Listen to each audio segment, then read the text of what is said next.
Hello everyone, my name is Avalon and we're going to be going through a level today called The Level is Troll, mostly, by Patting Cat. It's a bit of an odd level and I'll explain why as we get into the video, but first let's get started with this first room.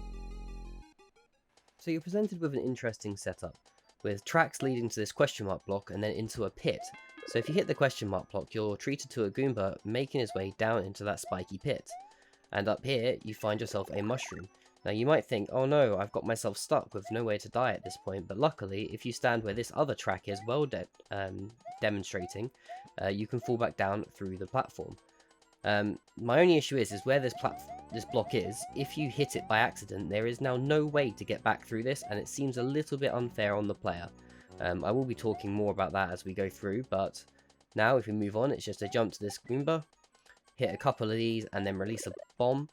The bomb will return and remove these from your path. Now, if you hadn't have hit these two blocks first, and you tried to jump up through just where the bomb was, you'd find another hidden block here, completely blocking the player from proceeding. So that's two places in the first room where one wrong jump will block the player from proceeding. It's a little bit harsh on the player. Then you reach this point. In this note block is a muncher, and hitting it will release it, blocking your path further. And the correct option is to go over the top. Now it looks like that cannon's going to fall, but there is a mushroom behind it. You can see it just behind the top one way under the falling platform.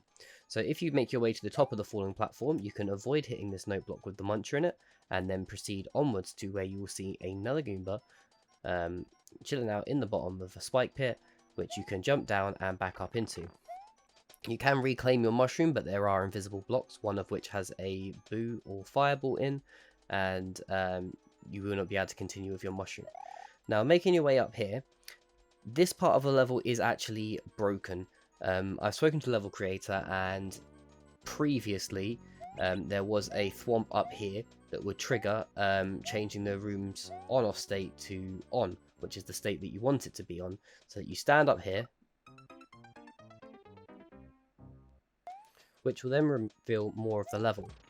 You then get these arrows here that tell you to run back and forth, and once doing so, the bomb muncher combo will respawn, allowing you to proceed slightly further through the level. This is where the thwomp was that should have triggered the on-off switch when you entered the room. However, for some reason it triggers far earlier on in this section. You can then jump over this muncher, which again is not the easiest jump in the world. Oh. Can also apparently get on top of the level. Oh dear.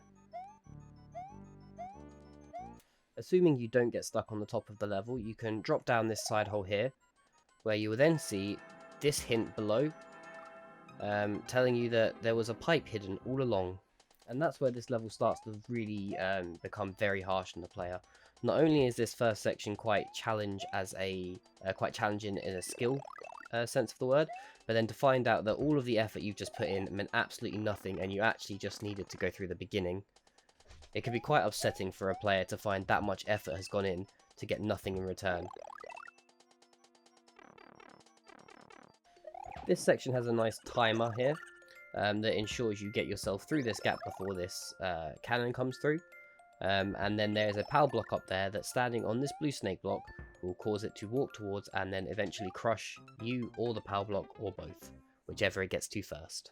Assuming you don't get trapped by the snake block and you get the POW, you will find yourself seeing this muncher above. Now, you might just kill the muncher there and make your way to this section here, where you can either drop down into a section that is guaranteed to kill you, the snake block not killing you, not crushing you, not moving you back out, and a line of invisible blocks above.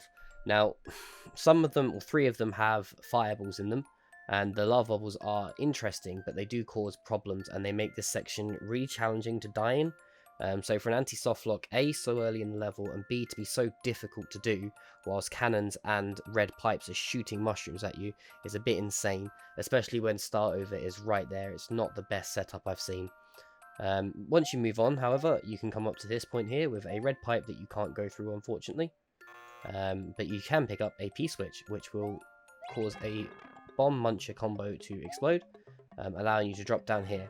Now, this section should have a hint in it, and in the previous iteration of the level it did have a hint in it, and what that hint is saying is that if you stand on top of this cannon, it will fall down, thus revealing a door with a cloud behind it. Now, there's no reason for you to think that you'd need the POW further after using its jump on top of the cannon, and there is no reason for you to think that you should lose your mushroom, but having done this level a few times, I know these are the 2 steps you need to proceed. There is a progressive power-up just through this door, and those players using mushrooms will find no bomb released and they'll be trapped here. Now this POW then requires some more little tricks where firstly you drop it to kill a piranha plant, and you turn it and you kill some munchers with it. Now that works to get you through to the next section level. However, if you didn't bring it, you might have seen this POW here, where you were given the noise you've done wrong, and even if you hit this POW to kill the bunchers, and you find yourself over here, you will find that this cannon has spawned where you off-screened it. There was a line of coins here, and I think that it would be better described as a track or something else telling you to not go past, because the coins fall once the POW is thrown, which takes away that little guidance for the player. However, if they have spawned that cannon, the only thing left for them to do is, of course, jump into these spikes. So with PT the Piranha gone, these munchers removed, and the cannon not spawned, you can make your way down here into the next section of the level. Of course, we've got our lovely trollfish ready to go in that box, which is glorious for a shiny placement. And then if we drop down here, there is a thwomp gate. Now, I've got to be honest, I have no idea why this is here. Apart from the idea of delaying the player, it has no value to the level at all. It appears like it wants you to have the on-off switch in a certain direction, which is fine. But that is the starting direction, and there has not been any on-off switches before this point, so it's just a pointless gate, and I really don't understand it. Now down here, we have a section with a slightly hidden pipe, and this is probably one of the better trolls in the level, where the player might catch that and think, ah, now that's what I'm supposed to do. Or, you know, maybe they thought the creator was trying to hide that from them, especially with this skull platform bit, which I'll come to shortly. However, upon jumping down here, the player will find themselves trapped, or step on the thwomp like that and die.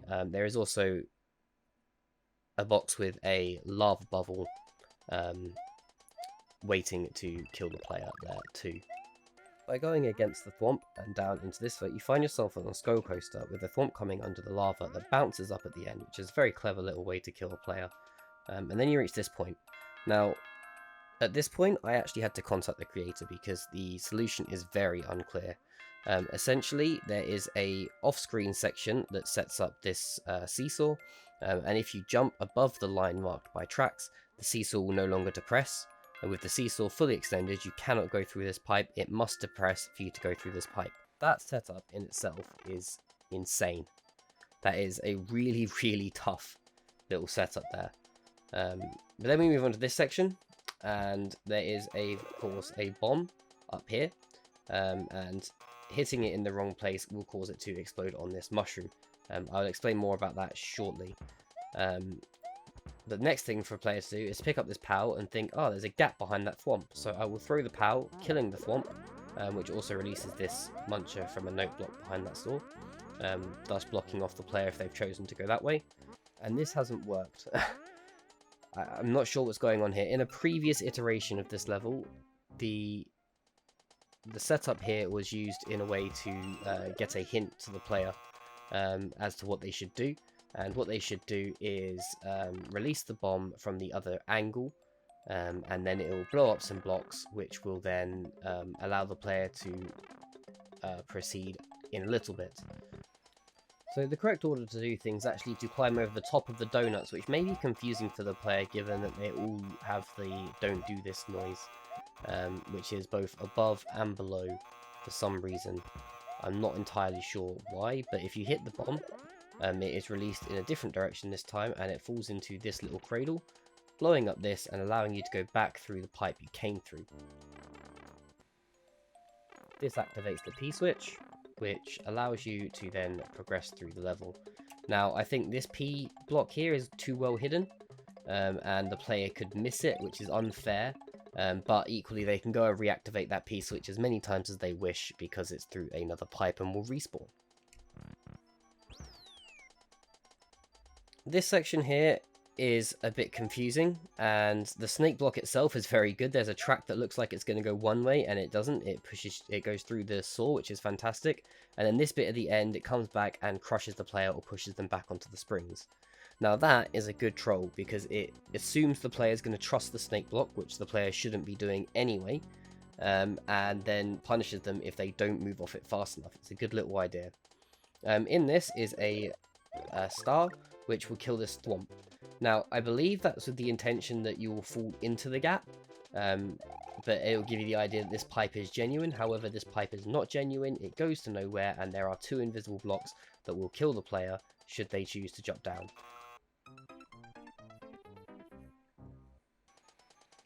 Now, should the player not fall into the thwomp area, there is this section here with the POW block.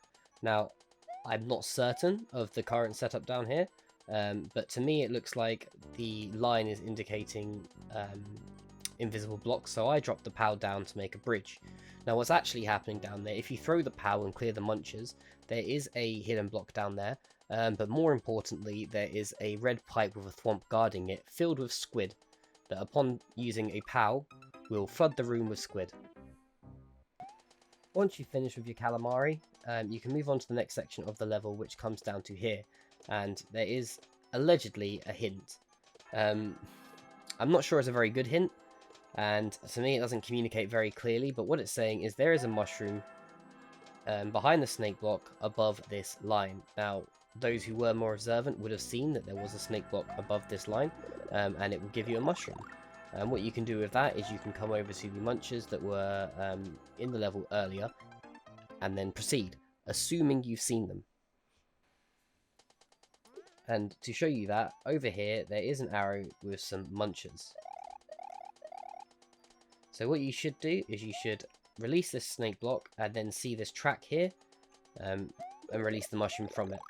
Again, this is a very tight thing to do for the player. It's right on the edge of a one-way, and if they miss the mushroom, there's a very real chance that the mushroom is going to fall all the way down into those spikes, meaning the player has to pass the one-way. This is annoying for several reasons. One, it negates all of the progress the player has made, saying that they could have accidentally found this in the first place, and that their progress through the level was a waste of their time. But also it's annoying because the mushroom can easily be lost, so even though you know the knowledge of the game, then you still might have some challenges progressing, and that's something that's quite common throughout this level, but again, I will cover that towards the end of this video. After which, you move down to these munchers, and off-screen thwomp blows up a POW, and you ride a donut all the way back down to this gold pipe. And that brings us to this room. Now in here, this is a really good setup because this on-off switch will flick, and you've probably already gone past it, and you'll find your way up there. Now, if you have a good look up there, then you will find that there was, in fact, a hook taking you all the way up to a saw, which killed you. There was nothing else to do in there. You just had to time your jump and die to the saw and hook combination. If you move forward through the level, you can pick up that key, but there's no key doors in this level, so it will immediately break. Ignore that white thing in the water for now. I'll come back to that. And then you can progress up to this point in the level. Now this point in the level has one of these areas that I really dislike. It is a flat out choice between the two things. And the obvious answer is to go for the Yoshi, because you can then eat the mushroom anyway.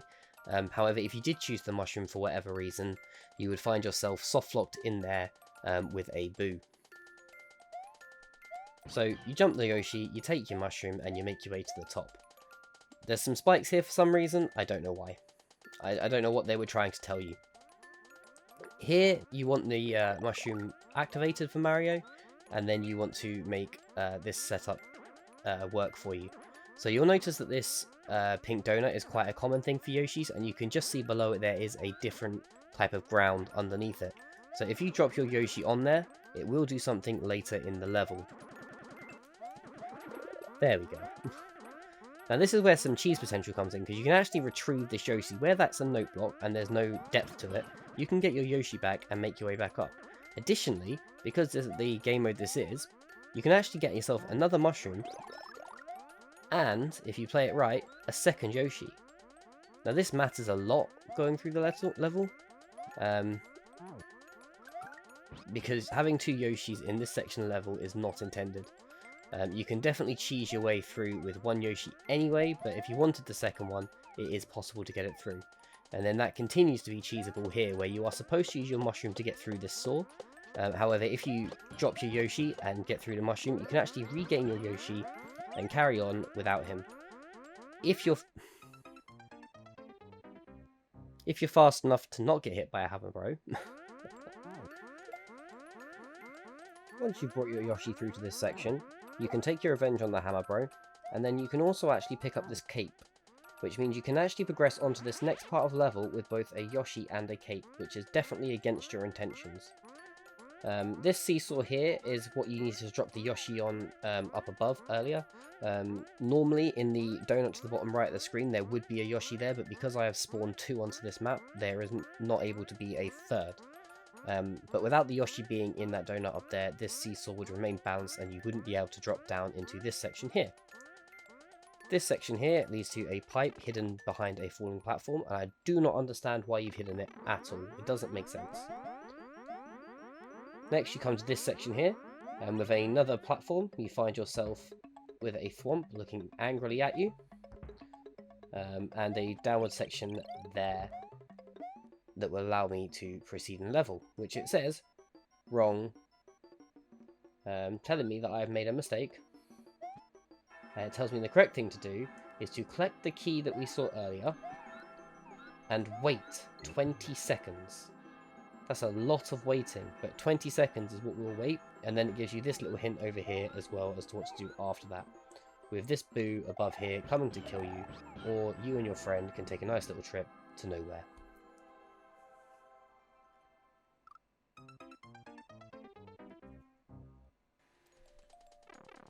Now, with this newfound knowledge, you can pick up this key and then wait for 20 seconds. I don't know why anyone thinks it's a good idea to put such a long wait in their level, but apparently that's what we're going to do. But you need to understand this wait is more than that. You have just waited for a green snake block to move, and then you have waited for a donut to fall to get through the pipe, and now you have to wait further in order to wait for this to happen. And that's why I said ignore the white thing earlier, because it is a shell. When it finally arrives, it is sitting on a track, happily waiting for you. Which is great, and you can find out there's nothing below that if you wish to whilst you're here. However, the second part of the hint did tell you to pound on this seesaw, which will reveal the door. This setup on itself is quite good, having the door hidden, but I don't understand why you wouldn't just put the shell over there in the first place.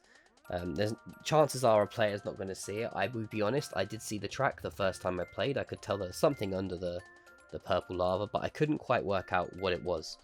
But if the shell was there from the start, a player's not going to immediately necessarily think to ground pound the seesaw. They might, but the fact of the matter is it gives the player that opportunity and it doesn't make them wait for 20 seconds. Now, after waiting for 20 seconds, you don't immediately find yourself with a new checkpoint. You just get told there is a checkpoint nearby, and then you're given choices between either trying to go underneath this saw, over the saw, or up and above without your shell. You can also jump off this saw to get up and above. But even with the shell, there is nothing up there for you apart from a big word that says no. If you choose to go under this, there is a note block under one of the spikes that will bump you into it and thus kill you that way. And then you can make your way finally onto here, into this section where a hidden thwomp off screen, frustratingly, will come down and knock out a big muncher. So if you're not fast enough, you've just lost your opportunity to proceed and you'll have to make that wait again. However, if you don't mess it up, you can collect this mushroom and make your way further.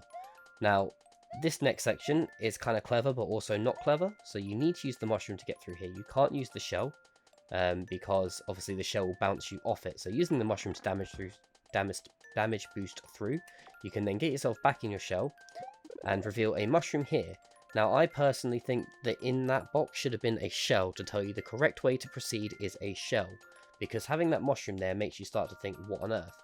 However, if you brought your shell through, you can of course damage brew through this Monty Mole and collect your next checkpoint. That's a lot of risk for someone who's just waited 20 seconds to get that shell. However, we will move on into this section here. There is a well-guided coin jump. Now, that was clever for a multitude of reasons, in that there is a leap of faith requiring you to follow coins, and I think it's really clever to put that trust into you as a creator. However, I probably would have had that whole level flat, so there was no way for the player to die, and it was kind of an anti-troll, but still had the fun of being true. And that releases you into this section where you can hit a green snake block, which will push this cannon up, which will start bombarding you with mushrooms. Using the mushrooms, you can make your way up here, and then spin jump through this block that will allow you to proceed through the level.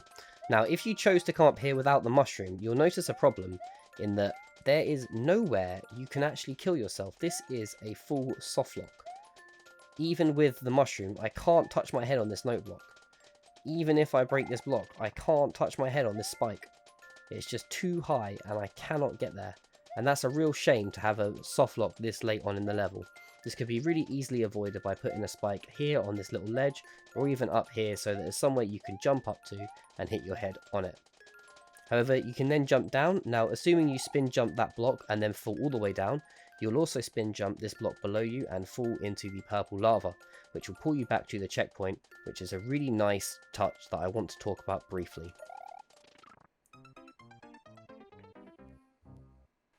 Now you're back at the checkpoint, there's a couple of things that have happened in the level. For example, the on-off switches have reset, which means that this cannon now is no longer firing out delightful mushrooms to fill you with joy and happiness.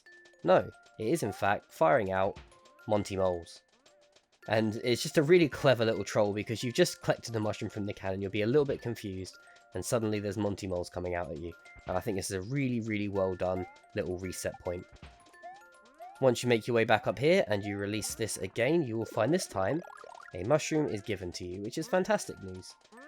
If you remember last time, when you spin jumped here, you needed to get off of the block so that you could then do a normal jump down, so that you didn't go through the block at the bottom and fall into the poison goop. However, this time you actually need to spin jump off there as a spiny suddenly appeared. And this sort of little change has made this level really, really clever. But moving on from there, it is just climbing up these vines through the saw and then onto this section, which again is unnecessarily difficult for the player, because if they don't ride this skull coaster immediately, then they can easily lose out on all this progress they've just made. Additionally, you can see the hard blocks behind the skull coaster, so you know something's going to blow up, so you don't want to be too close to it in case the explosion hits you. So to remedy this, I'd suggest having the skull coaster have an extra point here, which just allow the player a little bit more space where they can stay safe from whatever explodes here, but also stay on the coaster. However, assuming they do stay on the coaster, they will come through to this section and fall straight down to a pipe that says CP1, which is really, really clever. And we will go through that pipe shortly, but first we're going to make our way up this way to this section, where there is a line of note blocks, a spring, and a weird car box. So if you make your way onto the spring, you can actually jump all the way to the top here. However, if you do that on any of the note blocks, you'll find yourself meeting a swift demise on the spikes above. Once you've managed to get up here, you can go through this door, and as a thank you for your efforts, you come to this section here, which is a pick a route section, which is terribly, terribly uncreative. There's just no value to this sort of addition to anyone's levels. Pick anything is bad. This is particularly bad because every single coin has the error sound attached to it. So no matter which coin you collect, you will be given the error sound, which is just nonsense. Furthermore, it's been badly designed because you can actually get the ding-dong sound saying you've done the right way without committing to the third route. Once you've made it up here, you might notice that there is some hints in that all of them have 3 coin blocks, so maybe you can avoid it next time. But given that this is avoiding CP1, you'd want to make this as obvious as possible. Finally, you have this happy clown car just happily staring at this on-off switch. Looks a little bit menacing to me, but all is well, as you drop yourself down, and it says to stand here. Now, I actually knew what was going on here, because when you're in this section, you do see the cannon briefly spawn, but there is a cannon just below the blue goop here, which will allow you to stand on it without dying. That will also trigger the on-off switch, as you saw the Thwomp dying to the left, allowing you to go through this door, and finding yourself back here. Now that is a really clever loop around, and I think it's fantastic. But then you can go through this pipe here, because it's the only option left, and go through back to checkpoint 1. Or is it? because you're in fact in a different place. If you remember back checkpoint 1, the pipe was actually blue, not gold, and we've just come through a gold pipe. Here you've got some text. It says the goal is in another level, sorry. And if you drop the word sorry, it becomes a great reference to other Mario levels, and this setup here looks very pretty and I like it. Then we come across to this side here, and you can make your way forward where you say joke, because obviously there has to be a goal in each level. And then down here it says CP2 is a troll. Now, my question is, why did you change how you were writing your text? Above, text was block, cloud, with tracks dividing each word. Whereas now, suddenly, they're all blocks with clouds dividing each word, which is very confusing and a little bit tough to read. And that allows you to move on to this section here once you've got over the words. And it says fun, which I thought originally was a little bit jokey, but having actually had a go at this game, it is quite fun. You're given obviously a selection of Buzzy Beetle shells, which you must throw through into this section here, where they'll hit the on-off switch, spawning bombs, which then proceed forward through the level, and hitting these various on-off switches here. You have to make them make their way to the end of this section, where they will then ignite and give you a new area that you can access. There we go. So once that bomb's through, it will blow up this block, these two blocks here, which I will show you where they go in a second. But this way you can also grab this spring here, place it on this block here, sometimes.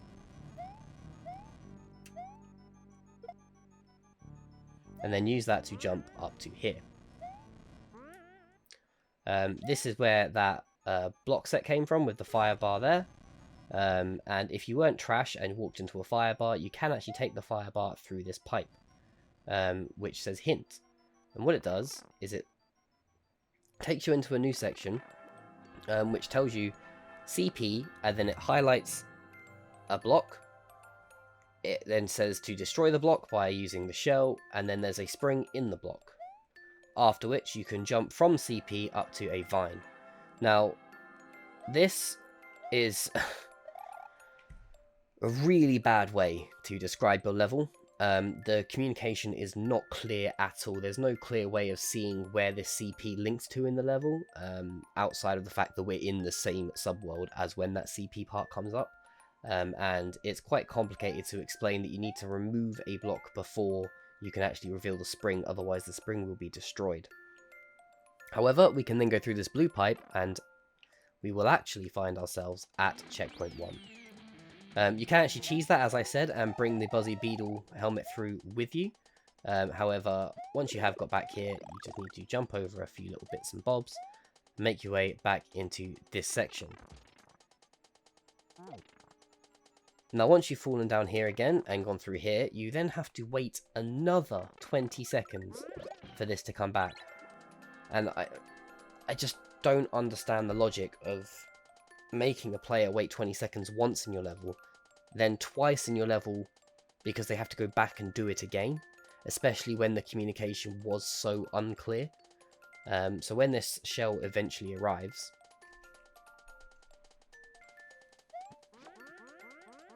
and you have more time on the clock, you then once again proceed through this door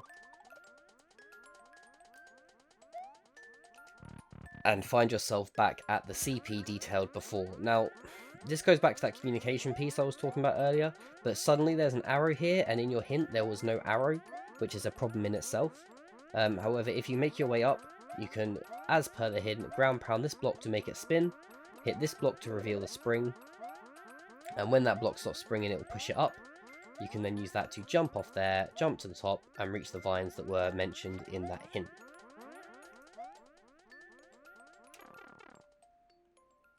And that's the last pipe as you take the clear on the level.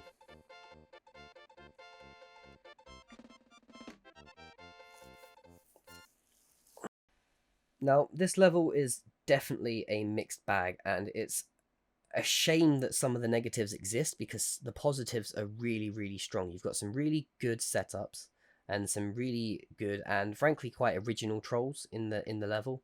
I like that you've got the thwomps covering the pipe. I like that you've got the checkpoint reset that changes the on-off switch and how the cannon works. I think they're really clever sections to the level. Um, However, there are some really quite major problems in the level at the same time. There is a point in the level where you can softlock yourself, and that is one is quite early, so it's not the biggest problem in the world because you're still quite early in the level. And the other one, however, is very late after the second checkpoint, causing a lot of backtracking if you choose to start over. The anti-softlock early on in the game was also ridiculously hard, especially when you can just start over. It was no need for it to be there. If you're going to put an anti-softlock in, always put it after a checkpoint so the player has something to defend and therefore some desire to keep going through that anti-softlock. The waiting for the shell, as I said several times going through the level, is just mind-blowing to me. If you want that setup, why does it have to be 20 seconds? Just make it, I don't know, 10 seconds or something, or 5 seconds, because the player's going to be moving on through the level anyway to get sucked into that Yoshi section that they can be taken through.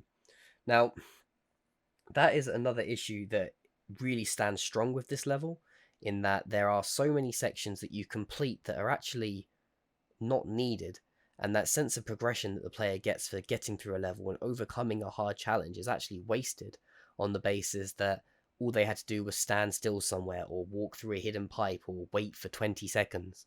If it's not clear, sorry, I'm still a little bit frustrated about waiting for 20 seconds about 20 times in your level. The lack of progression makes the player lose interest, and I'm not surprised to have seen both this level and the revision before it were quite low in play number and clear number. With this one, me taking the first clear, obviously. I wouldn't be surprised if players reached the seesaw section and quit, because again, the communication to the player is lacking. I had to make contact with you just to get that communication built in. Finally, I feel like there was too much in this troll level. It was very, very dense with the trolls, and it reached a point where it was no longer fun and more just frustrating to get back through the level just because of that density of trolls.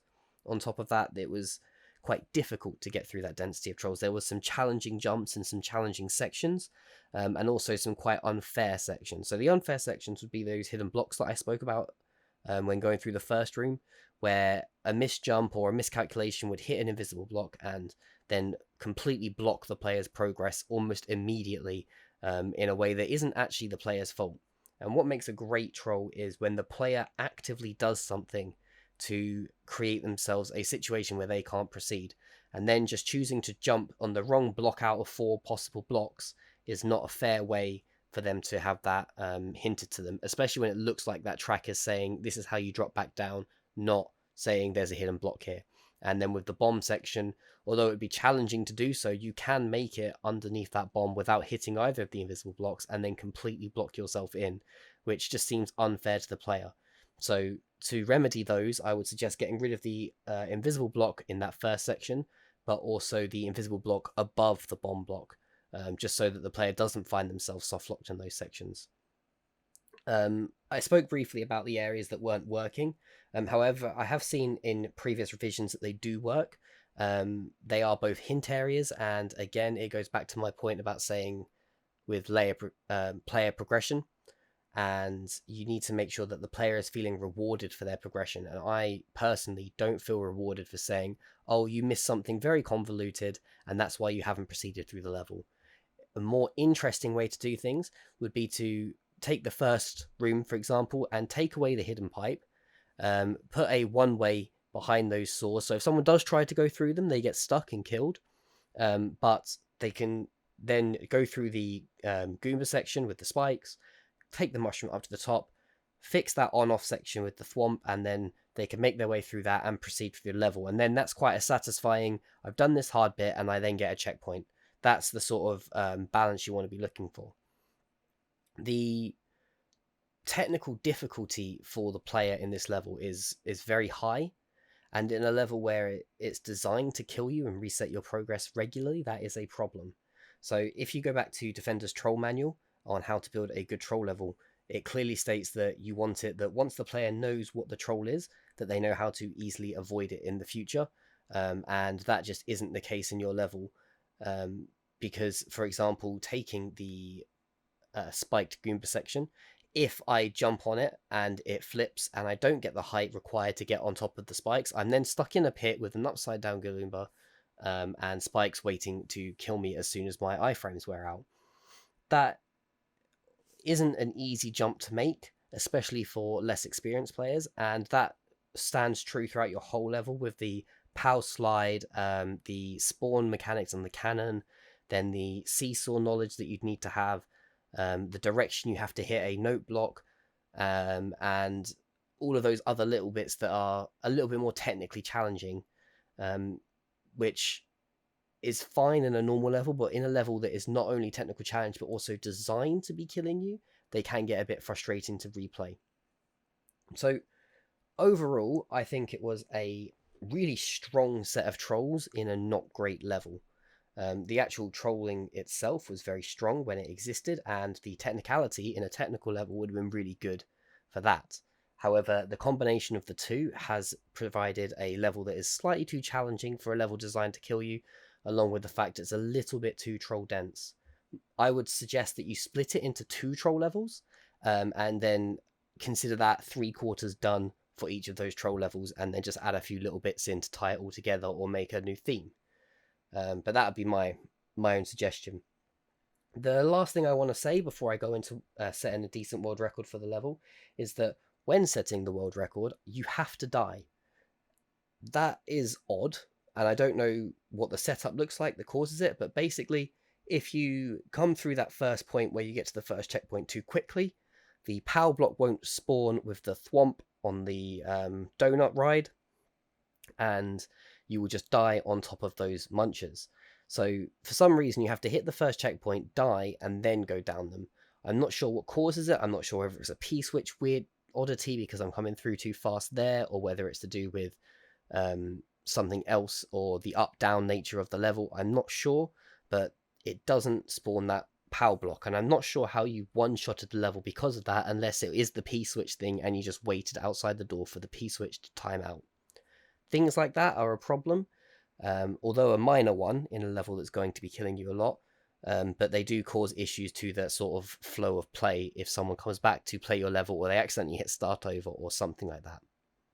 So, with all in all said, a good skeleton of a level that's poorly put together is, I think, how I will leave that. I'm not going to boo it because, like I say, the trolls were good and the technicality was good separately, but I can't like it because it just didn't have that great all-togetherness that a troll level should have. And with that, my name is Avalon, and all I've got left to do is set the world record.